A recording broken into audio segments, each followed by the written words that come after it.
An update on Bill Belichick's pursuit of the GOAT, Don Shula, and a few Miami Dolphins are members of the latest round of semifinalists next eligible for the Pro Football Hall of Fame. That here today on this episode of Locked On Dolphins.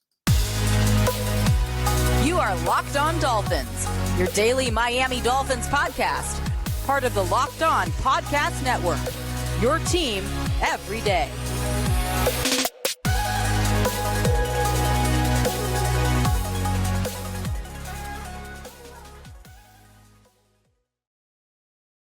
All right, Miami, welcome to another episode of Locked On Dolphins. It's your team every day here on the Locked On Network. Today is Thursday, July 13th, 2023.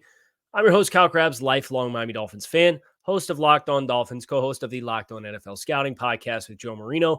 You can find our shows on YouTube or wherever you listen to your favorite podcasts. I want to thank you for making Locked On Dolphins your first listen of the day once again. And shout out to our everydayers who are locked in with us on a daily basis because it is your team every day here on the Locked On Network. Today on the show, look at some meaningful historical marks for the Miami Dolphins, including a couple of Miami Dolphin semifinalists for the Pro Football Hall of Fame. We have an update on the Bill Belichick pursuit of Don Shula, and some odds and ends towards the tail end of the show as well. Let's start with Belichick. And I think as the season has kind of crept closer and closer and closer, and people have had more opportunities to kind of process kind of the messaging out of Foxborough right now, it is very interesting to hear some of the speculation on the Patriots and their future, and Bill Belichick and his future. And of course, he's on the cusp of threatening Don Shula's win marks. But he's also, ironically enough, this is my favorite statistic that has come out over the course of this whole offseason discussion. Bill Belichick will probably set the all-time losses record before he sets any potential all-time wins record. Bill Belichick's current record of 298 and 152 is a 66.2% win percentage, but his 52 losses is just 13 away from tying Dan Reeves and Jeff Fisher for the most in NFL history. His 298 career wins, and again, it depends on whether or not you're including playoff wins in this or not, but he's 30 regular season wins away from Don Shula and 13 losses away from the all-time losses record. You know what Don Shula never did? Held the all-time losses record. Don Shula had 156 career losses. That mark had always been bested by Tom Landry, who retired in 1998 before Shula retired after 1995. So Don Shula got as high up as second on this list. Bill Belichick's not second yet, but the pursuit may be on. And of course, New England, having struggled through the past few seasons post Tom Brady, I think that's where things do admittedly get a little interesting when you consider the pressure to win. And Robert Kraft has talked quite a bit about looking to return to the former glory and get back to the postseason. And this would be their fifth straight year without a playoff win. You know, the Dolphins in 19 knocked the Patriots out of the bye, and then the Patriots lost in the first round of the Titans, got punched in the mouth. So 19, no playoff win. 20, no playoff win. You missed the playoffs. You had a losing record. 21, you went back and got smoked by the Bills. And then in 2022, you missed the playoffs again as well. So the report that came out, courtesy of Ben Volen of the Boston Globe, kind of takes things to a new level, though. And I think this is where Belichick watch in the sake of Don Shula gets very interesting. Because we all remember, or if you were around, you remember the terms and the dynamics in which Don Shula left the Miami Dolphins. And he retired because he really wasn't given a choice on whether or not to retire. He would not continue to be the coach of the Miami Dolphins. So he retired, and he was kind of strong-armed out. Well, Ben Volen of the Boston Globe, here's a snippet of his story that came out. Robert Kraft has already made it clear in March that he wants the Patriots to make the postseason and win a playoff game for the first time in 5 years. He also paid Gerard Mayo handsomely to keep him off the coaching market and likely views him as the team's coach in waiting. And Belichick's friends have privately said they are worried that he is on the hot seat in 2023. Good. Because Bill Belichick is 71 years old. And Bill Belichick at that age, you can't help but wonder, would somebody jump at the opportunity to bring Bill Belichick in to coach effectively a rebuild, right?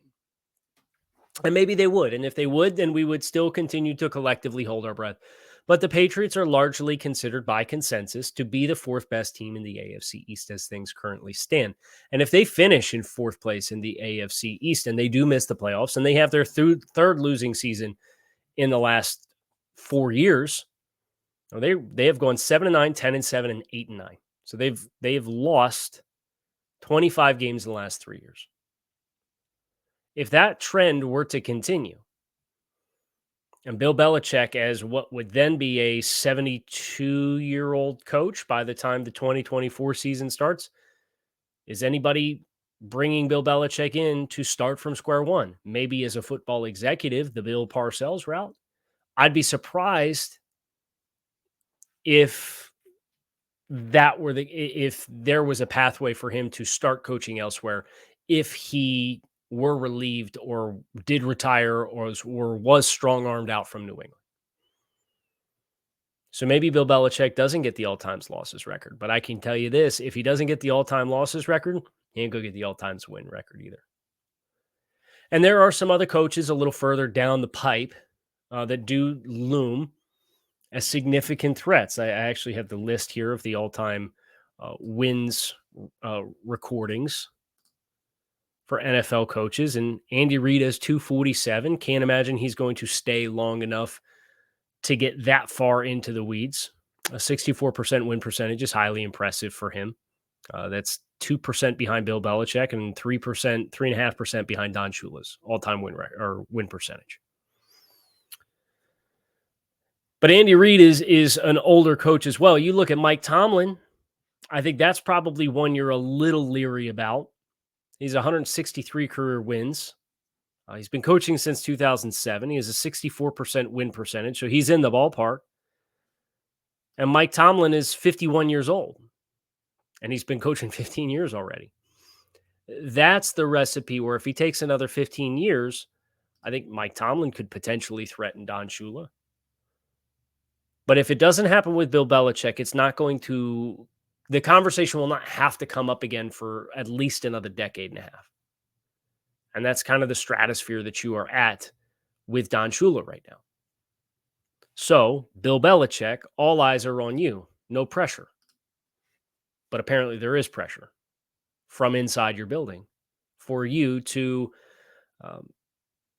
elevate the performance of the Patriots or else risk potentially not having the opportunity to taste down Don Shula, which I don't think anybody who watches this show with any level of regularity would be sad about. But it is worth monitoring and watching, and a little extra reason to root against the Patriots, as if we don't already have enough motivations and reasons to root against the New England Patriots. But it's food for thought. Now, historical context.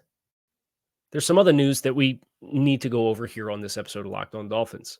Before we do, our friends over at eBay Motors have paired together with Locked On Fantasy Football host Vinny Iyer to bring you some of the best fantasy picks each and every week, all season long. Whether you're prepping for a draft or scouting the waiver wire, every week we're going to be providing you players that are guaranteed to fit onto your roster. So with draft prep underway for the upcoming season, we probably have the vast majority of drafts are going to happen a month from now. Preseason starts. You wait potentially after till the third preseason game. You got a little bit of time to start studying. And here's the good news. If you have the first overall pick, we have a guaranteed fit, eBay's guaranteed fit fantasy pick of the week. And maybe you don't like Justin Jefferson, who we talked about yesterday on the show. Why don't you try Austin Eckler on for size? He's a running back. You get the bonus of running back production with a player who has a receiving wide receiver resume as a pass catcher as well. Which running back has scored more than Austin Eckler in the past 2 seasons? Zero. It's Eckler, who has scored a combined 38 touchdowns since 2001 and is featured in a receiving first role. And that makes him a guaranteed fit for your 2023 fantasy football roster. Eckler will see his usual high leverage work as a runner and remain the focal point in the Chargers' short game in the passing offense with new offensive coordinator Kellen Moore. Don't be too put off by the fact that Kellen Moore is the new offensive coordinator instead of Joe Lombardi, because the Cowboys certainly have ways to get Ezekiel Elliott and Tony Pollard involved in the passing game as a running back as well. Vinny Iyer from Locked On Fantasy Football is going to help you win your fantasy championship, and eBay Motors knows a championship team is about each player being a perfect fit. Same for your vehicle. With eBay's guaranteed fit and over 122 million parts and accessories for your vehicle right at your fingertips, you can make sure your ride stays running smoothly. Air filters, brakes, batteries, taillights, alternators, shock struts, you name it, eBay Motors has it. And they'll make sure it's the right fit for your car, because eBay's guaranteed fit helps you understand exactly what parts you need for your vehicle the first time. So go forth, switch gears, crank the AC, and say goodbye to sweating if your ride needs a little fixing up, because now you'll know you'll always be set up for success from the get-go. With eBay's guaranteed fit, everything your vehicle is calling for is just one click away. For the right parts and accessories that fit your vehicle, just look for the green check, get the right parts, get the right fit, and get the right prices at ebaymotors.com. Let's ride. eBay guaranteed fit, only available to U.S. customers, eligible items only, exclusions apply.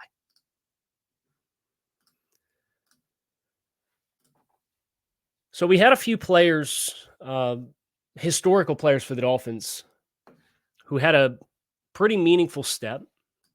What I'm going to do is I'm going to read to you the Pro Football Hall of Fame announced just yesterday 60 semifinalists for the class of 2024 in the seniors and coach/contributor categories. So this is players who have been retired for an extended period of time and also coaches/contributors. This snippet, courtesy of NFL.com, gives you the proper context. The Hall's 12-person seniors committee named 31 semifinalists from the field of nominees, advancing them to the next stage of the election process. Separately, the Hall's 12-person coach and contributor committee selected 29 semifinalists from the nominated candidates to advance. While the Hall's selection bylaws say 25 semifinalists can be named in each category, the committees are allowed to advance additional candidates in the case of a tie for the 25th position, which occurred in both categories this year. Each committee will now separately consider the semifinalist candidates and vote to advance 12 seniors and 12 coach/contributors through to the next round of the election process, the finalist stage. The results of those votes will be revealed on July 27th. There are some names that you might recognize, including one, Miami Dolphins wide receiver, Mark Clayton, is amongst the semifinalists for the seniors list. So, too, is Bob Kuechenberg. Of course, just the next in line from the list of expansive interior offensive linemen that the Dolphins have on their resume as Hall of Fame caliber players. Those are the two former players that the Dolphins boast out of this group of 31 seniors players. Now, there are a number of players that I think will pose a challenge to getting both Kuechenberg and Mark Clayton through to the finalists stage. And of course, that will be revealed in 2 weeks. They'll be whittling this group down to about 1/3 of the size that it currently is. But if I were to read out some names that popped to me as players who I think are significant threats to those 12 spots in which we're hoping to see Mark Clayton and Bob Kuechenberg advance to, you've Ken and Otis Anderson, Carl Banks, Roger Craig, Lester Hayes, White Shoes Johnson, Clay Matthews Sr., Stanley Morgan, Art Powell, Steve Tasker, Everson Walls, Sterling Sharp. Those are 12 names, plus obviously Clayton and Kuchenberg. So as we wait another 2 weeks to figure out if there is an opportunity for the Dolphins to add another name to their illustrious list of Pro Football Hall of Famers, that is kind of the field in my mind that, did I say Otis Taylor? They're going to be on the fringe, I think, of getting both of these guys through to the next round. Obviously, Clayton and his production speaks for itself. 5-time Pro Bowl nominee, holds franchise record for career receptions, consecutive games with a reception with 92. These stats courtesy of the Miami Dolphins themselves on their site. League record at the time with 18 touchdown receptions in that 1984 season. Second in franchise history in receiving yards, 100-yard receiving games with 22. Also had the third most punt returns in a season in franchise history in 1983. Kuchenberg played, 15 years from 70 to 84. Was a starter on the undefeated team. I think he has as reasonable of an argument for Pro Football Hall of Fame as some of the guards that are already in. And he would be going in posthumously. He passed away in 2019 at the age of 71. But I think both of these guys have firm resumes. And obviously the receiving yardage for Clayton in the era in which he played would certainly give you some hope that people will identify those numbers and appreciate just how much of a big play weapon that he was and what he was able to achieve during that era of football, him and Mark Duper alongside each other. Now, whether or not they get in, we'll see. The Dolphins had a modest wait from Jason Taylor to Zach Thomas. We had a couple years of kind of really tough election nights and nominee reveals for Zach Thomas. He will speak first in Canton when he gets inducted next month, and we're all obviously very excited for that and to hear from Zach and him take his place as the latest Dolphin to go into the Pro Football Hall of Fame. So that's your Pro Football Hall of Fame update. That is your Miami Dolphins historical update on this Thursday.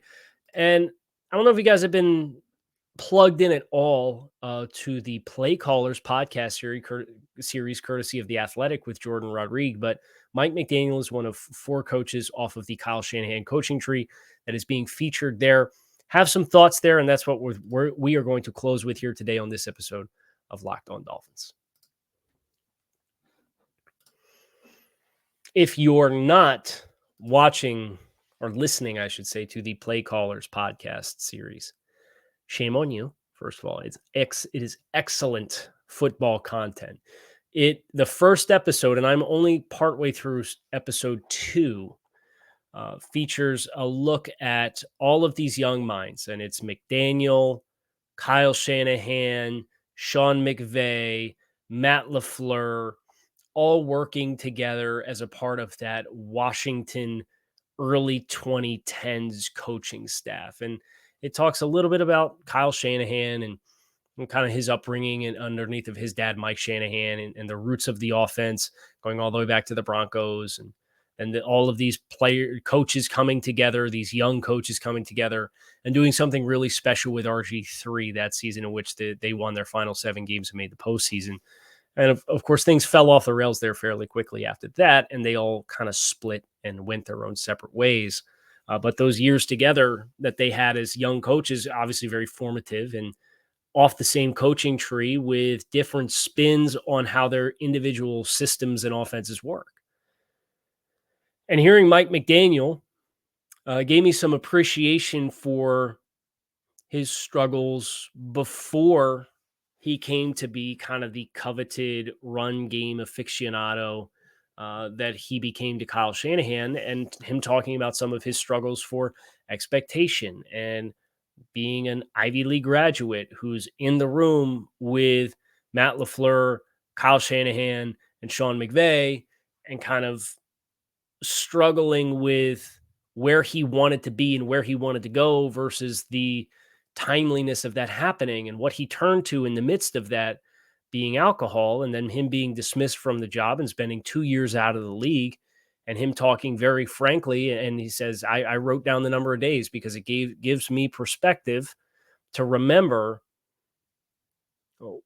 what it really felt like to be out, and to make me appreciate the opportunity that I have and the platform that I have, to be a football coach and to work with players and uh, keep things in perspective.